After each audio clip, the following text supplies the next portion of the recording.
Pero bueno, en cambio ahora el próximo sábado. En la clase pasada empezamos a ver la dorsal de Chile, el centro de expansión que está colisionando con el sur de Chile. Aquí está la dorsal de Chile, aquí está la falla transformante de Guafo, aquí está, no creo que está de Wamblin, otro segmento del centro de expansión, el Valle Central, falla transformante, dorsal oceánica y punto triple. Placa antártica, placa de Nazca y sudamericana. Claro, ahí está Guafo, acá arriba y acá abajo no dice, pero creo que es Wamblin. Una isla de Wamblin por ahí. Bueno, esta es la configuración actual. Y como dijimos en la clase pasada, hay un gap volcánico entre los 47 y 49 grados sur. ¿Ya? Y ese gap volcánico se debía a que un segmento de la dorsal oceánica de Nazca ya está subductada. Y está más o menos como así. O sea, aquí va la continuación de la zona de fractura de Taitao, o por aquí. O sea, ahí está la zona de fractura y hay un segmento de la dorsal, otro, que produce una ventana astenosférica, es decir, como el centro de expansión, el flujo astenosférico magmático llega hasta la superficie del mar, hasta el fondo del mar, se le dice una ventana astenosférica. Entonces, lo que vemos claro, ahí está la dorsal de Chile presente, ahí está el punto triple y un pedazo de la dorsal es así, ¿cierto? Es así, paralelo a este, y se ve una ventana astenosférica, o sea, en profundidad veríamos una ventana astenosférica de esta forma, o sea, el centro de expansión, la dorsal de Chile sería esto, y a los 46,5 en el punto triple sería algo así, y más al sur, a los 47, estaría un poco más profundo, porque estaría más subductado, ¿cierto? Más acá estaría más subductado, y tendríamos que el centro de expansión está bajo el arco volcánico. Bueno, la conclusión, y bueno, más al sur ya no es la placa de Nazca, la placa de Nazca ya está más profunda, y acá tendríamos a la placa de Antártica que empieza a subductar, y ya el centro de expansión está bastante profundo, así que esta región punteada significa placa joven, muy joven, que está recién formándose en el centro de expansión, que es como la vecindad del centro de expansión de la dorsal de Chile. Entonces, cuando la placa es muy joven, no alcanzó a hacerse frágil, no alcanzó a enfriarse, y cuando se enfría y se hace más rígida, la parte de arriba se hace frágil y es capaz de fracturarse y hidratarse por los procesos de hidratación en el outer ridge, lo que vimos en la clase, un par de clases antes del abombamiento, ¿cierto? Que se empieza a romper por arriba, por la tensión del bending, y se empieza a hidratar. Bueno, si la placa es demasiado joven, demasiado caliente, no pasa ese proceso. Entonces, si no hay agua que deshidratar, no hay agua almacenada, que sería el caso acá en el centro de expansión, entonces esa agua no va a subir y no va a afectar el punto de fusión parcial, y por lo tanto no se va a formar arcomagmatismo, y por eso no hay volcanes activos. Entre los 47 grados sur y 49 grados sur, o sea, justo aquí, no hay actividad volcánica. Es decir, hay un gap volcánico. Y es porque justo ahí está subductando la dorsal de Chile, la cual no produce deshidratación porque es demasiado joven. Entonces no se baja la temperatura de fusión parcial, facilitando las condiciones de presión y temperaturas para producir la fusión parcial. Entonces aquí no hay volcanismo, eso se ve en superficie, se sabe, y esta es la explicación, y mientras más al sur, ya la placa antártica ya está subductada, ya es más madura, esta sí está hidratada y facilita los volátiles para producir la fusión parcial y el magmatismo de arco a los 50 grados sur.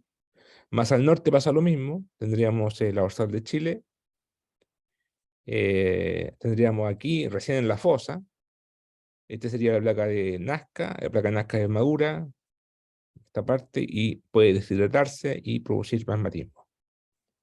¿Ya? Entonces eso explicaría el alcomagmatismo y la ausencia. Esta figura además muestra la cinemática de la colisión de la dorsal de Chile en el tiempo, desde hace 18 millones de años. Estaba por acá, la dorsal de Chile. Aquí esto sería placa antártica, placa Nazca, todo esto. Y aquí todavía no existía ninguna colisión, ¿ya? Y después de los 14 millones de años, empieza recién, hace 14 millones de años, empieza la primera colisión acá en el sur. Este es el prisma de acreción, esto que está en gris. Y después esto se va moviendo hacia el norte. El punto triple está por acá a los 10 millones de años, a los 6 está por acá, a los 3 está por acá y a los 0 está por acá. ¿Ya? Entonces, en algunas partes subducta como la dorsal misma y abarcando una gran área, ¿ya? Pero si tenemos esta configuración sería menor área, la colisión, ¿ya?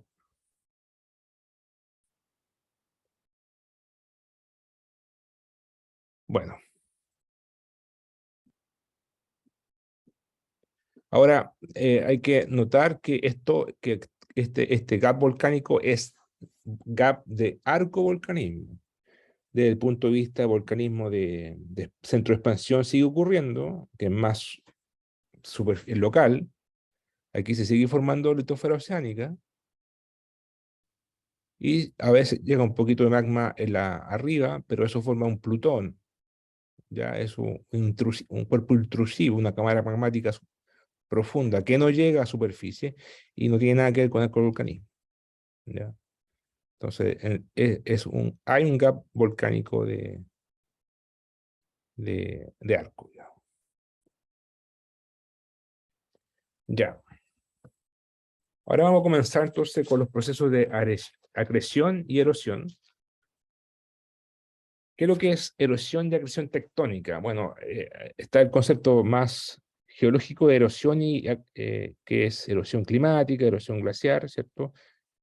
Erosión eólica, que tiene más que ver con la erosión el gastamiento de la roca, ¿cierto? En superficie. Pero tectónica nos referimos que es cuando se produce lo mismo, el gastamiento de la roca, pero, pero por la fricción de las placas. Por eso hablamos de tectónica. ¿Ya? También le dicen erosión y acreción de subducción. Eh, Primero hay que caracterizar el margen. Este es un típico margen del sur centro de Chile, en el Maule. Aquí estaría la placa, esta sería la placa de Nazca, esta sería la corteza oceánica, y por el bending se producen los Horst engraven y tienen todas estas formas así como de fallas normales, Horst engraven, rugosidades, pero aquí estaría la sedimentación en las fosas, tendría una fosa rellena, entonces la fosa estaría acá en el fondo, en realidad, y lo que identificaríamos como en superficie sería el frente de formación, que sería este punto, ahí está, frente de formación, este punto donde empiezan a deformarse estos sedimentos. Aquí los estratos están horizontales, pero después se empieza a deformar, formando pliegues, fallas inversas, producto de ¿qué? De la compresión. Porque como esto subducta, se produce compresión y empiezan a formarse los pliegues y este sería el centro de formación. Y aquí se empiezan a formar una serie de fallas inversas que son fallas imbricadas con bastante presencia de fluido, ¿ya? Que son por el margen o sea, el frente de deformación, de aquí empieza, y todo esto sería la deformación. ¿ya? En la plataforma continental es esta parte plana y generalmente tiene una cuenca de antearco, va a variar su espesor obviamente, una gran cuenca de antearco que puede ser hasta de 4 kilómetros de espesor, ¿ya? Y la parte plana tiene una transición al talud continental que está pendiente, el slope, y este quiebre se llama quiebre de talud, pero en inglés se dice shell break, ¿ya? O sea, donde se acaba el shelf. Shelf es la plataforma. Y esto sería el talud continental. Ahora, hay gente que le dice talud superior, talud medio, talud inferior. Bueno, son subclasificaciones. Aquí, en este caso, hay un quiebre, hay una especie de escarpe, ya hay un desnivel. A veces está, a veces no está en Chile, pero de aquí hacia allá, o sea, aquí la parte más evidente del prisma de acreción serían estos sedimentos que están aquí apilados, compresionados, sería el prisma de acreción. Ahora, los sedimentos que están acá, un porcentaje se acreciona formando el prisma de acreción y otro porcentaje se va por debajo. Y eso que sea por debajo es lo que llamamos canal de subducción, porque el nombre lo dice, un canal que subducta. Ahora, ese canal, los cementos pueden seguir subductando hasta llegar hasta la astenósfera, o algunos se acrecionan por debajo, lo que llamamos acreción basal. ¿Ya? Entonces, recordar esta configuración, después la vamos a repetir ahí. Ahora, este otro margen convergente, ese acrecionario, por ejemplo, podría ser el margen convergente del norte de Japón, o sea, perdón, de Barbados o Antilles en la zona caribeña. Ya. Entonces tenemos aquí el prisma de la acreción, que sería esta forma de cuña sedimentaria. Aquí estaría la fosa, aquí se empezaría a formar el frente de formación y se empiezan a formar las fallas, perdón, la falla inversa, que mantienen hacia el arco, deep in thrust, ¿ya? Son de bajo ángulo, y esto sería el frente de sería el prisma de acreción. Ahora, acá estaría la cuenca de antearco. ¿Cuál es el límite del prisma de acreción hacia el arco? Sería la corteza continental, ¿ya? Entonces, aquí hacemos una separación entre corteza continental o basamento continental. Puede ser simplemente basamento cristalino de la placa superior, porque puede ser que no sea un margen de oceánico continental, puede ser un margen oceánico. Igual podría haber un prisma de acreción, ¿ya? Como ocurre en el sur de Japón. Eh, entonces, simplemente podemos decir que este es el basamento cristalino. Y el límite, esta interfaz la llamamos backstop. Backstop es un término gringo del béisbol, que significa como frenar la pelota, pararla. ¿Por qué pararla? Porque aquí tenemos un prisma de acreción que se deforma por compresión. La placa subducta y el prisma se deforma. ¿Y quién lo para? Lo para la rocadura. Y la rocadura es el basamento continental, y esta superficie, porque esto en 3 dimensiones sería una superficie, en 2D sería esta curva, sería el backstop. Y todo esto sería el basamento eh, cristalino. Una forma más elegante, en vez de ocupar la palabra backstop, se podría simplemente decir que esto es el contacto litológico entre el prisma de acreción y el basamento cristalino. ¿Ya? Ahora, en el prisma de acreción, como son zonas de sedimento, bastante masas grandes de sedimento, eh, hay lugares en donde el prisma de acreción Obviamente más hacia el mar adentro, o sea, más cerca de la fosa, hay menos, los sedimentos son más frescos, están más nuevos, y por la subducción en el tiempo, esto se empieza a acumular, a acumular. Entonces, lo que está más hacia el arco, esto de acá, es más antiguo, y además tiene una historia de formación. Entonces, estos sedimentos de acá están más compactados que los de acá, que son más recientes. Estos son más recientes, estos están más compactados, ¿ya? Entonces, a medida que nos acercamos hacia el basamento, las fallas empiezan a ponerse más difusas, más chicas. La deformación empieza a disminuir, en el fondo. Bueno, además, el prima acreción, por ser en la parte más, ser una masa de sedimento, una cuña de sedimento, aparte de la presencia de la falla inversa, también se forman los volcanes de barro, que en el fondo son lo mismo que volcanes de... Bueno, los volcanes que conocemos son volcanes magmáticos, ¿cierto? Los volcanes de barro son como, en vez de salir lava, sale agua con barro, ¿ya? Tiene la misma forma un volcán, y es por la compresión, ¿ya? Tenemos la compresión y por dentro hay agua, y sale, expela agua, ¿ya? O sea, erupta agua. Y esa agua puede ser caliente, ¿cierto? Porque por una cosa termodinámica, está más profunda. Pero son volcanes de barro. Además, en las porosidades de los sedimentos, a profundidades particulares, de fría, la parte más superficial, se pueden formar, en las porosidades de los sedimentos se pueden formar metano, gases de hidratos, ¿ya? Entonces es una fuente de energética de gases que se encuentra en los márgenes acrecionarios, que se forman las porosidades de sedimento, ¿ya?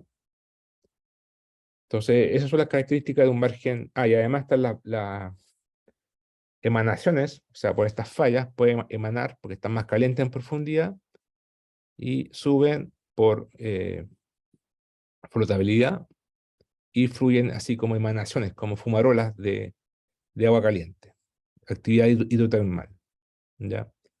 Y en esos lugares calientes de agua se forman comunidades biológicas y es bastante activo esto desde el punto de vista biológico, eh, los márgenes acrecionarios, ¿ya? Y energético, hay gases de hidrato y todo eso. Eh, bueno, acreción es el proceso en el cual se adhiere material a la placa superior. O sea, tengo sedimentos que están en la fosa y se empiezan a acrecionar al continente y se forma un prisma de acreción.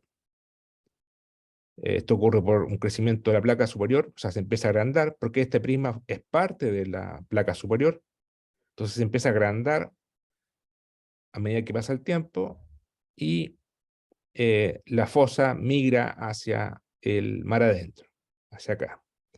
O sea, el continente crece. ¿Ya? Es un margen convergente. Y como decía antes, un porcentaje de los sedimentos se acreciona, formando el prisma de acreción, y otro porcentaje de los sedimentos se subducta, y puede haber dos opciones. Una, esos sedimentos se acrecionan por debajo, o sea, se acrecionan basalmente, lo que se llama underplating sediment, y aquí no está dibujado, pero los sedimentos pueden seguir subductando, y pueden ser llegados hasta la astenósfera o parte contaminan el arcomagmatismo, etcétera. ¿Ya? Ese sería un margen acrecionario. Si vemos el margen, otra forma de ver un margen acrecionario, o sea, más en detalle, si hacemos un zoom al prisma de acreción, veríamos algo así. Veríamos la placa subductante, aquí estaría el frente de formación, aquí empezaría la falla inversa, aquí habría una pequeña capita muy delgada de sedimentos pelágicos. Recuerden que los sedimentos pelágicos son los que vienen, que se depositaron en mar adentro, en el océano, y son muy delgados, y son producto de los cadáveres y desechos de los seres vivos, ¿ya? Rica en calcáreas, pele, de ahí viene para pele, pelágico, ¿ya? Pero arriba están las turbiditas, que son los sedimentos que vimos en la clase pasada, que vienen del continente por los periodos de glaciaciones y se depositan en gran masa, son mucho más gruesos, y están sobre esta capita de pelágico. Al llegar al frente de formación, un porcentaje se va para arriba, formando el prisma de acreción. ¿Ya? Pues este sería el prisma de acreción, este sería el backstop, o sea, la transición del prisma de acreción al basamento continental. Estos serían los cuencas de antearco, que en este caso serían cuencas de talud, slope basin, cuencas de talud. Y un porcentaje se va por debajo, se le puede decir sedimentos de underthrust o que se van por debajo, underplating de sedimento, pero en realidad esto en general sería el canal de subducción, ¿cierto? El canal de subducción. Y este techo que está acá, el techo del canal de subducción, es lo que llamamos décollement. ¿Ya? Décollement es una palabra francesa eh, que tiene que ver con el nombre de el reflector, que es muy brillante desde el punto de vista sísmico, porque por ese reflector se mueve agua, es rico en agua. Entonces, como es rico en agua, produce un contraste de impedancia acústica muy fuerte, produciendo reflectividad alta y se ve como ese sería el techo del canal de subducción. ¿Ya? Bueno, la compresión de la subducción produce acortamiento y engrosamiento del prisma de acreción. Bueno, también produce acortamiento a gran escala, ¿cierto? A escala de placa, pero también aquí en el prisma de acreción. Este proceso es análogo al bulldozer. ¿Por qué? Porque fíjense que la placa se mueve para acá, tengo un prisma de acreción aquí, y acá tengo un backstop o una roca dura, roca cristalina. Entonces esto está como quieto, tengo el prisma de acreción y esto la empuja para acá. Entonces, ¿qué pasa? Se deforma y se comprime. Eso es análogo al bulldozer, que sería esto. Ahí está la placa empujando, la placa Nazca, y tendría, o sea, en realidad esto sería el backstop, ya, sería el backstop. Entonces esto empuja la cuña y forma este prisma de acreción. Una forma de verlo, ya, una forma de verlo. Ahora, cuando vemos una imagen sísmica, vemos la placa subductante, el frente de formación, y aquí se empiezan a formar las fallas inversas, fíjense, empiezan a aparecer las fallas inversas, empiezan a haber fallas al principio son de alto ángulo, después se empiezan a poner de bajo ángulo, pero también se forman unos pliegues, ¿ya? A veces son tan grandes esos pliegues que se le llama cerros acrecionarios. Y los cerros acrecionarios o pliegues son producto de la compresión, ¿cierto? Son ambientes compresionales. Y esto, de aquí hacia allá parte el prisma de acreción, ¿ya? Parte del prisma de acreción. Entonces, eso sería como un margen acrecionario. ¿Alguna pregunta hasta ahora de los márgenes acrecionarios?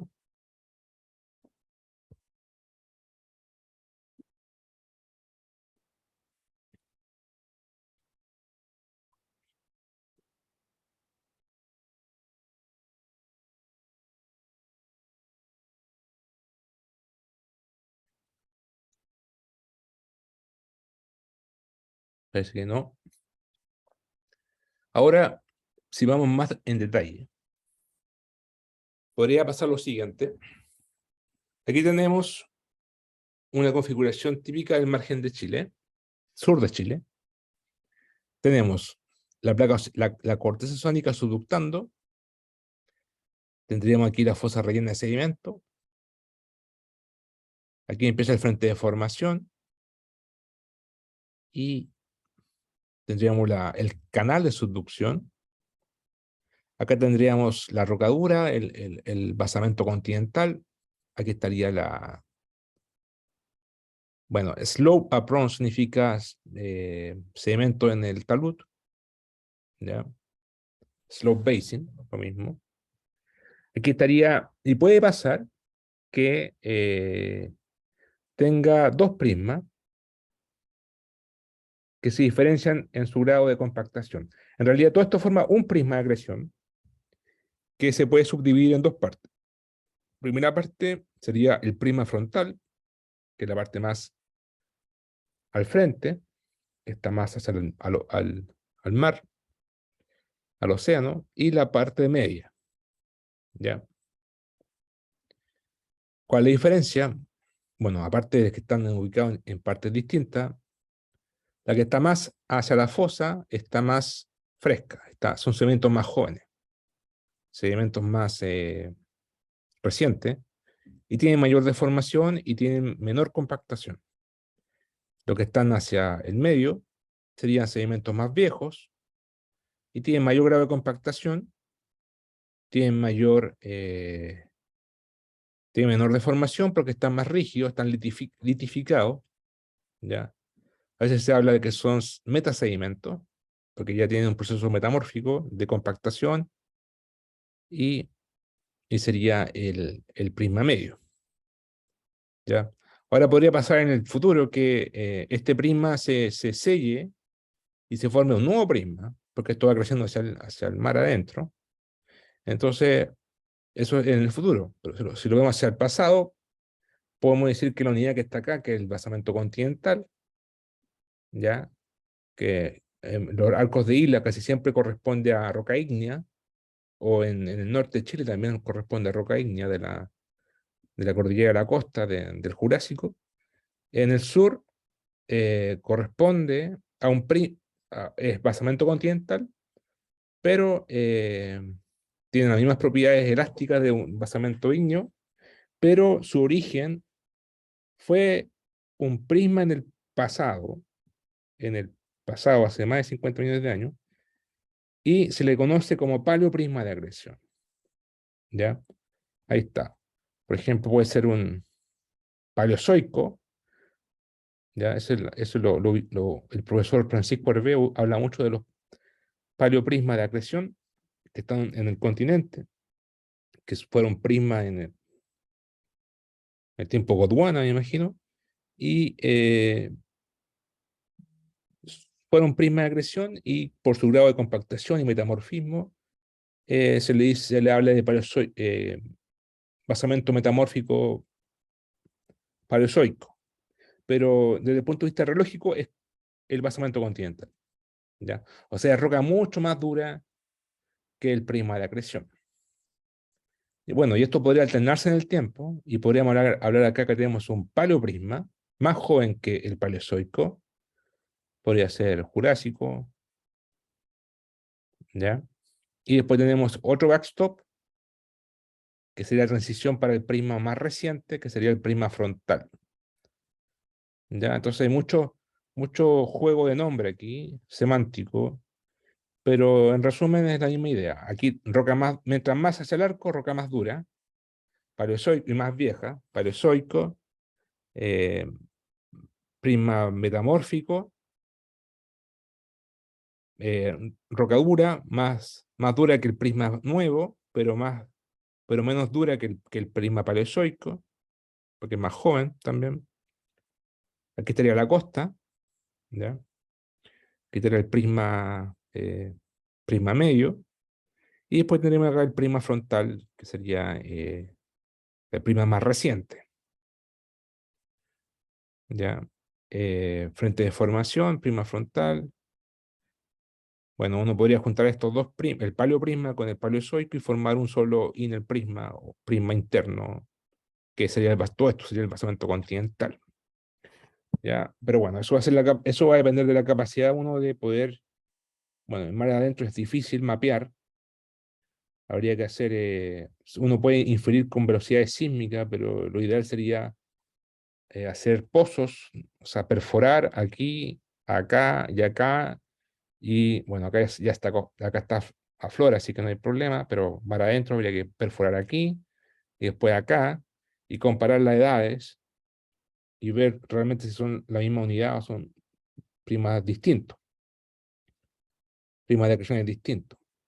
La, la velocidad sísmica, la geofísica muestra que son distintos. ¿Ya? Hay un cambio brutal aquí de velocidad en el backstop. Entonces sugieren que son unidades distintas. Pero bueno, la mejor forma de saberlo es perforando. La cosa es que este prisma es más joven y es más débil que este, entonces se deforma más. Este es, bueno, este puede ser una corteza cristalina, en algunos márgenes puede ser roca ígnea o metamórfica. Por eso hablamos de paleoprisma, ¿ya? Pero yo creo que está muy usada la palabra prisma en Chile, debe llamarse simplemente basamento metamórfico, ¿ya? De menor grado y este basamento metamórfico de mayor grado, ¿ya? De grado metamórfico. Al final todo esto forma un basamento continental, ¿ya? Aquí hay ejemplos de otros lugares del mundo, como en Antilles, como en, eh,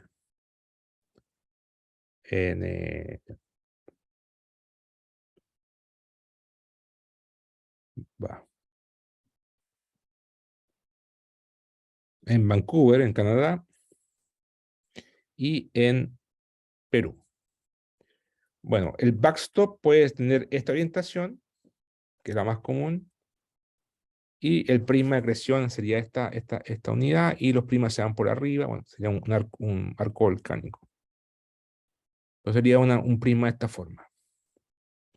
O puede irse por debajo, según lo que ocurre en Canadá. Tenemos aquí el frente de formación, ahí empieza la falla inversa, y el prisma se va por debajo porque el backstop está inclinado hacia arriba. Ya, aquí los sedimentos se subductan basalmente más que frontalmente. Acá es más frontal y acá más basal. O puede ser una combinación intermedia, como en Perú, que el backstop tiene una forma de, de V horizontal, o sea, de V vertical, V, y se van por arriba y se van por debajo. Esto ocurre en Perú. Esto sería el basamento cristalino paleozoico. Ahora, ¿cuándo ocurriría algo así? Bueno, tiene que ser erodado por debajo. Podría haber sido cuando se pasó una rugosidad y erodó por debajo, dejando la cavidad para que después se acrecione por debajo. O, bueno, lo sé, como le decía, los sedimentos, un porcentaje se acreciona frontalmente y otro se subducta por debajo. Aquí aquí casi todo subducta, está la cavidad, y acá casi todo se acreciona frontalmente. Entonces, estos son casos extremos, ¿ya? En Chile es un porcentaje se acreciona y otro subducta, y va a depender de si va a depender de la geología local, ¿ya? Va a depender, en algunas partes ocurre que se acreciona y otras partes que se subducta. O sea, siempre ambas, pero principalmente el porcentaje de cada una va a depender de la geología local, ¿ya? Ahora, desde el punto de vista geológico, el hecho de que exista un canal de subducción nos dice que el contacto entre las dos placas no es como se cree, que es simplemente un contacto entre las dos placas, porque hay algo entre medio de las dos placas, que es el canal de subducción mismo. Este canal de subducción puede tener espesores muy delgados o espesores muy gruesos.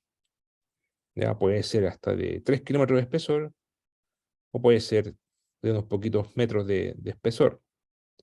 Entonces, es una sobresimplificación en sismología cuando se habla del contacto interplaca, sin considerar el canal de subducción que está entre medio. Un canal de subducción grueso, obviamente va a afectar las propiedades friccionales, de fricción. Entonces, existe y se debería tomar en cuenta, pero bueno, se le adhiere a una de las dos placas para simplificar los modelos sismológicos. ¿Ya?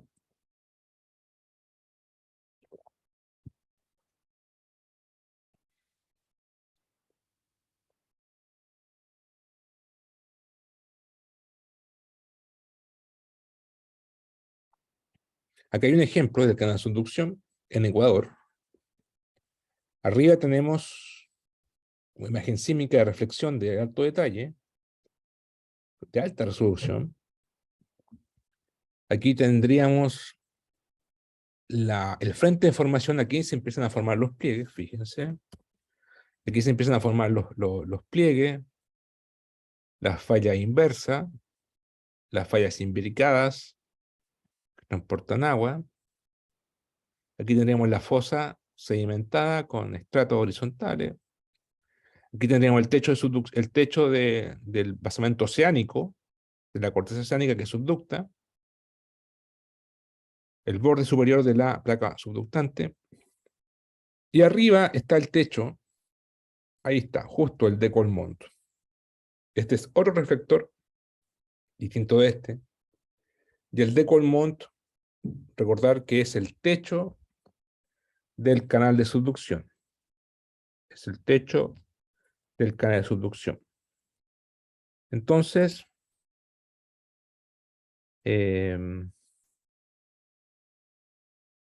lo que está entre medio es el canal de subducción. Aquí esto está rico en agua, por eso es tan prominente. ¿Ya?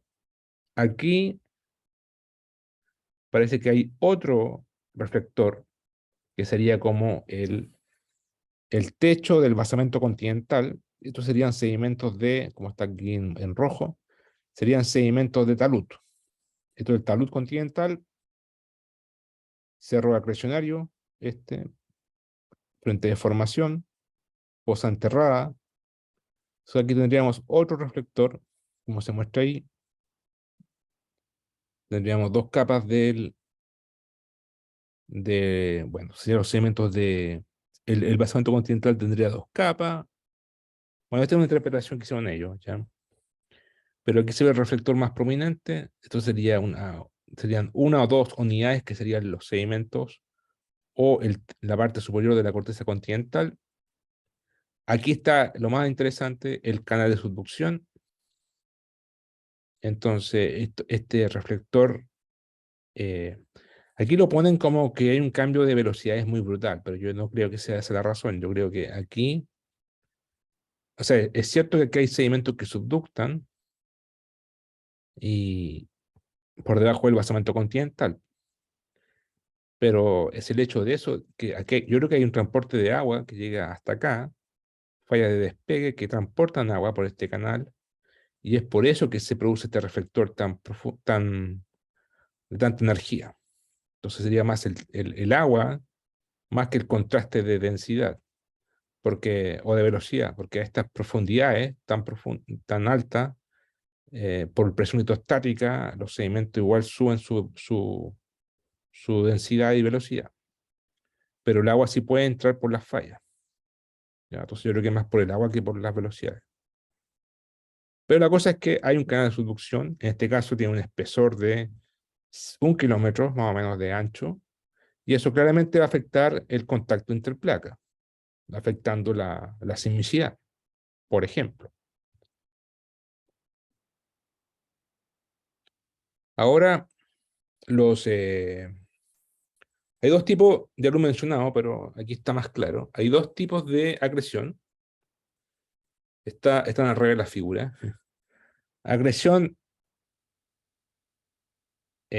frontal, primero, agresión frontal, proceso en el cual el prisma de agresión crece hacia el mar o se produce el lanzamiento del prisma de agresión. O sea, los eventos se acrecionan frontalmente. Sería la figura de abajo. sea, los sedimentos llegan por acá y se acrecionan y el prisma empieza a crecer frontalmente. ¿Ya?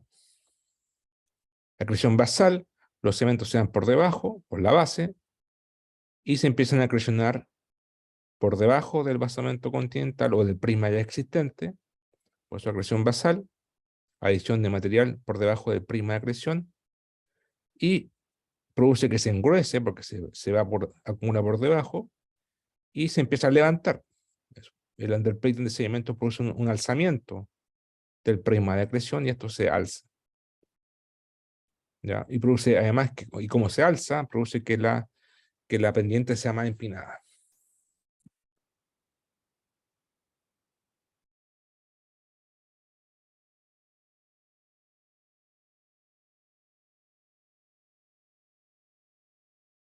Canal de subducción es, o sea, como les decía, cuando los sedimentos que están en la fosa,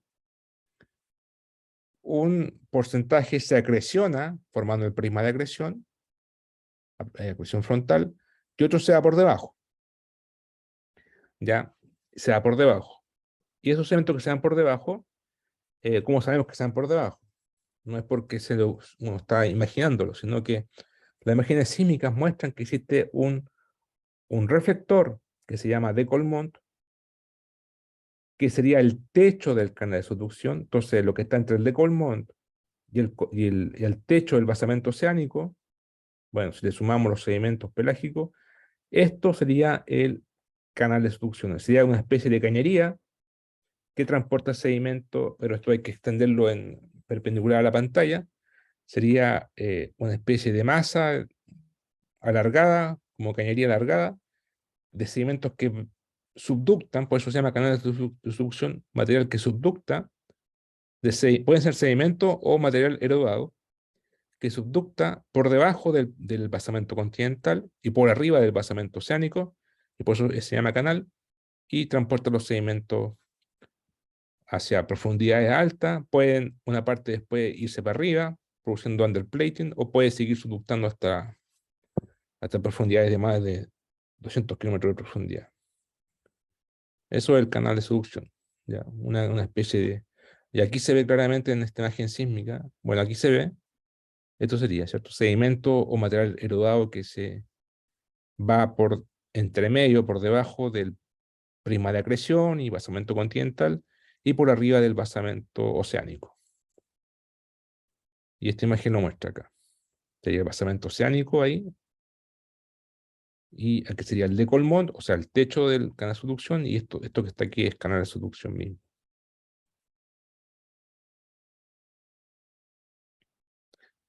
¿Ya? Eso sería entonces para los márgenes acrecionarios. Entonces, ahora viene la pregunta, si son así los márgenes acrecionarios, ¿cómo son los márgenes erosivos? Que sería como lo contrario de una agresión. Agresión es cuando se adhiere material y erosión es cuando se remueve material. Bueno, los márgenes erosivos serían algo así. Sería poco sedimento de la fosa, casi nada, y si no hay sedimento en la fosa, entonces la placa oceánica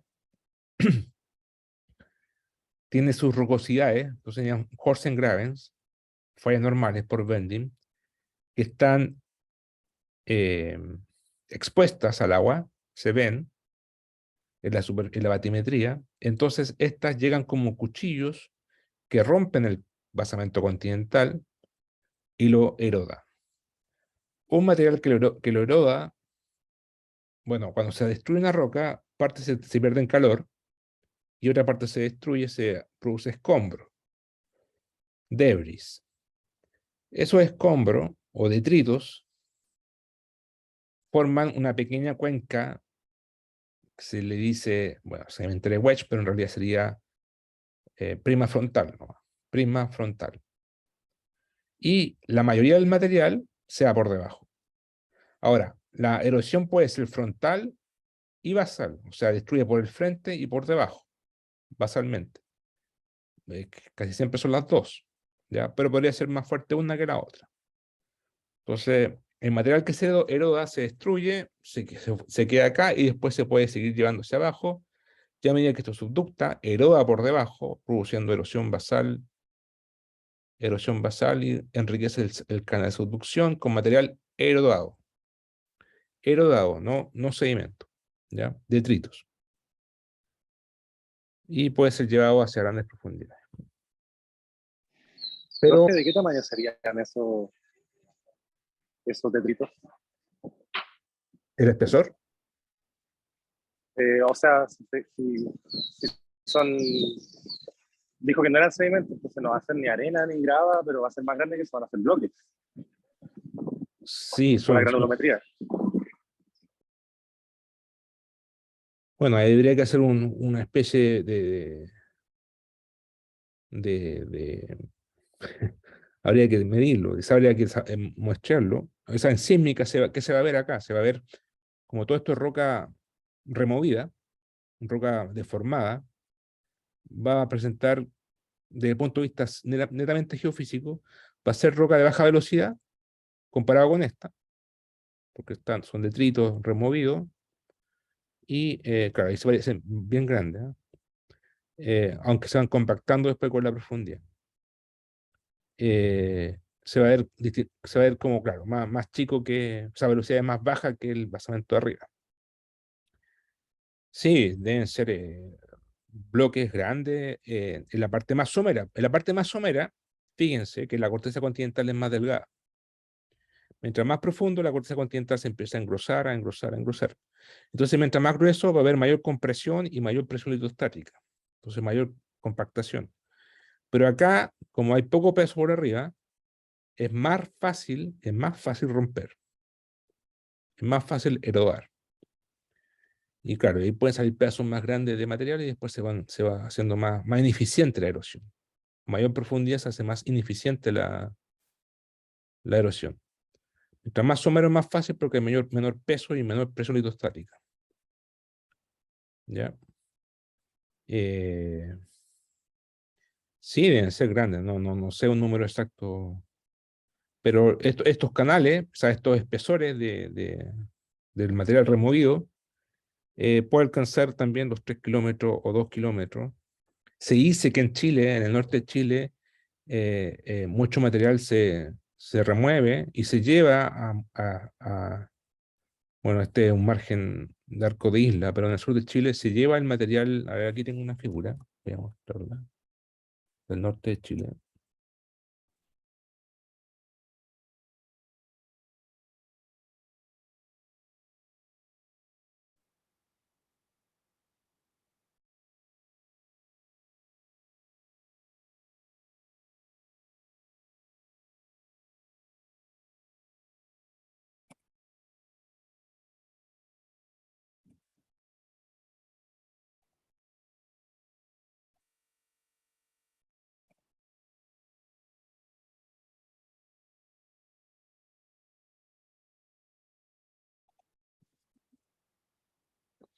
Este es un norte-centro de Chile,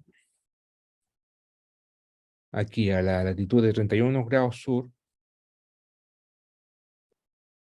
Punitaqui, ¿ya? Y ahí está los Horsengraben, un prisma frontal, y ahí empiezan los Horsengraben a erodar basalmente, ¿ya? Producen aquí un desnivel. Esto es el mismo talud, este es el talud, pero aquí hay un desnivel, un scarp. ¿Y por qué se produce este scarp? Porque la erosión es tan fuerte por debajo, por aquí es tan fuerte la erosión, que produce un gastamiento de la placa continental y colapsa gravitacionalmente y se produce este desnivel. ¿Ya? Entonces, la interpretación es la siguiente. Ahí está el escarpe, aquí está el desnivel, y aquí hay erosión basal y frontal también, Y bueno, ustedes saben que en el norte de Chile, o lo han visto en algún curso, que la cordillera de la costa, en el margen norte-centro, en casi todo Chile en realidad, se está alzando, ¿cierto? Se está levantando. Y no se entiende bien por qué se levanta la cordillera de la costa. Ahí se ve el alzamiento claro, ¿cierto? Ahí está alzándose con respecto a esto. Bueno, en realidad esto está bajando, pero además esto está subiendo. ¿Y por qué? Bueno, una idea es el underplating, que es solo el material erodado en la parte superficial que es transportado a mayor profundidad y produce el alzamiento de la costa, de la cordillera de la costa. ¿Ya? Bueno, eso es una interpretación. ¿Ya? Entonces, bueno, de alguna forma es muy eficiente el transporte, porque aquí es muy eficiente la erosión basal, se rompe fácilmente porque hay menor presión litostática, y después acá se empieza a apilar y se empieza a hacer más eficiente, digamos, no, la erosión ya deja de ser eficiente porque ya está lubricado, ya está forrado el sedimento de material erodado, y empieza a transferir esa deformación hacia arriba y producir el alzamiento. Discutible, pero eso es lo que se cree y, y se sabe un poco del norte de Chile, ¿ya? Pero como decía, al principio es bastante grande y después se empieza a compactar y se empieza a transferir la deformación hacia arriba, en un margen erosivo. ¿Qué más pasa? Bueno, hay dos tipos de erosión, igual que en la acreción, ¿cierto? Hay acreción frontal y basal. Acá es lo mismo, hay erosión basal y erosión frontal. Erosión basal es cuando la erosión ocurre por debajo de la placa superior, a lo largo del borde interplaca. Este proceso adelgaza y gasta la placa, produciendo subsidencia. ¿Ya? Recuerden que los márgenes de erosiones producían fallas inversas y acortamiento. Acá se produce lo contrario, se produce gastamiento de la placa de arriba y se adelgaza y produce colapso gravitacional, y cuando se produce el colapso gravitacional se forman fallas normales. El otro tipo de erosión frontal, es cuando se erosiona frontalmente por la colisión de Horsengravens o sí, montes submarinos, también pueden producir erosión frontal, zona de fractura, ¿ya? Entonces tendríamos, eso es el caso de erosión. Horsengravens producen frontal y después basal, las dos, no es exclusivo. Ahora, la pregunta es, ¿en qué lugares se favorecería que los procesos de erosión, y en qué otros lugares se favorecería que ocurra acreción? Bueno, erosión tectónica, siempre estamos hablando aquí de erosión tectónica, ¿no? Ocurre típicamente en fosas poco sedimentadas, menos de 1 kilómetro de espesor de sedimento, y cuando la solución es rápida. O sea, poco sedimento en la fosa y una solución rápida. Bueno, es claro que si no hay sedimento, va a favorecer la erosión, porque está expuesto a esto y puede erodar. O sea, el sedimento se empezaría a acrecionar. Y si esto es rápido, más fácil se erosiona el margen. Acreción, ¿dónde se va a favorecer? Cuando la fosa tiene harto sedimento, lo contrario de esto, cuando tiene harto sedimento, mayor de 1 kilómetro de espesor, y cuando la convergencia es, acá hay un error, siempre hay un error, esto es mayor que 6,5 y esto es menor que 7,6. O sea, acreción ocurre cuando acreción ocurre cuando la convergencia es lenta, ¿cierto? Si es lenta, se acumulan más fácil los sedimentos. Menor, esto lo voy a corregir, menor que 7,6, y la erosión ocurre cuando la convergencia es rápida y es mayor que 6,5. Ese valor de 6,5, 7,6 son estadísticos, ¿ya? Son porque un estudio de Cliffen Banuki, midieron los márgenes de todo el mundo y vieron que en los márgenes en donde la tasa de subducción era menor que 7,6 y la fosa tenía más de 1 kilómetro, se producía acreción, y cuando tenía menos de 1 kilómetro y más que 6,5 se producía erosión. Pueden ser cosas entre medias también. Puede ser un caso en que no sea ni acreción ni erosión, ¿ya? Así que son casos que hay que estudiar caso a caso. Hay que ver en particular. En general, en el mundo sería esto, sería todo lo que está con los triángulos negros sería margen acrecionario, y lo que está con triángulos blancos sería margen erosivo. Entonces, claramente las zonas polares, como Aleutianas, Alaska, Canadá, Cascadia, donde hay mucha sedimentación por los glaciares, por el clima, hay mucho sedimento, y además que la subducción es lenta, se favorece la acreción. Lo mismo ocurre en Patagonia, sedimento sur de Chile, harta lluvia, harto sedimento en la fosa, la acreción se favorece. Este es un caso singular, pero este es por un cambio de geometría, ¿ya? Hay poco sedimento aquí. Lo mismo que acá. Acá no hay sedimento porque estamos todos en el océano. Pero si estamos en un lugar continental, Norteamérica, Rusia, hay sedimentación y se favorece la formación de prima de acreción. También aquí en las Lesser Antilles viene el río de Venezuela y favorece del Amazonas. Hay mucha sedimentación hacia la fosa del norte de Sudamérica y se favorece la acreción. Acá también en Macran, a ver, Macran, aquí viene el río Nilo y mucha sedimentación. Acá hay sedimentación también, convergencia lenta, agresión. Acá en Sumatra también están los sedimentos de la isla, Sumatra, Indonesia, y mucha agresión. ¿Dónde no hay agresión? ¿O dónde hay erosión? Bueno, en las partes desérticas, como el norte de Chile, Perú. Acá hay poco sedimento de la fosa. En México, en Costa Rica, y hay poca sedimentación. Donde más en otro lugar erosivo clásico es noreste de Japón, eh, Marianas, aquí estamos en el Océano Pacífico, no hay sedimento. Hay, aparte que la convergencia es súper rápida, hay erosión.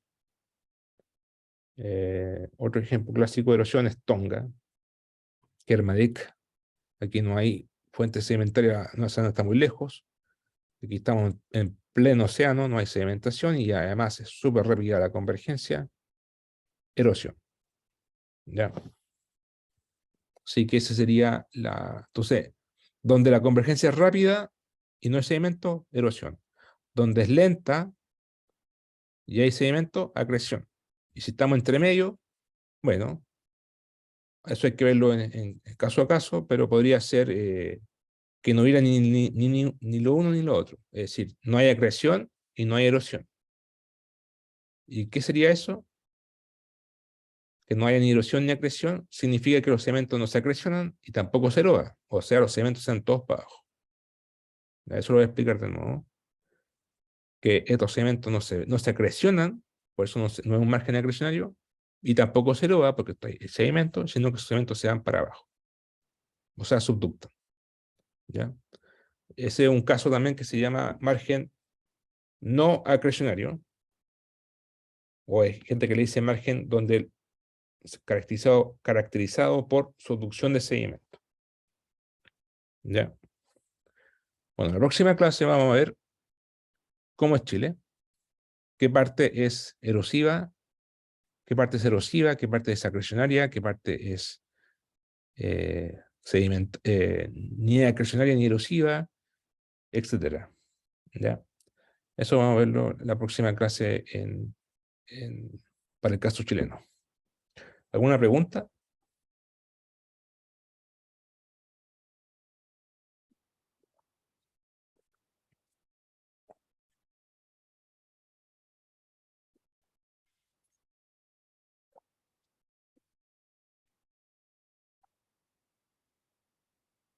Bueno, que tengan una buena semana. Nos vemos entonces el viernes. ¿Ya? Chao. Chao, profe. Chao.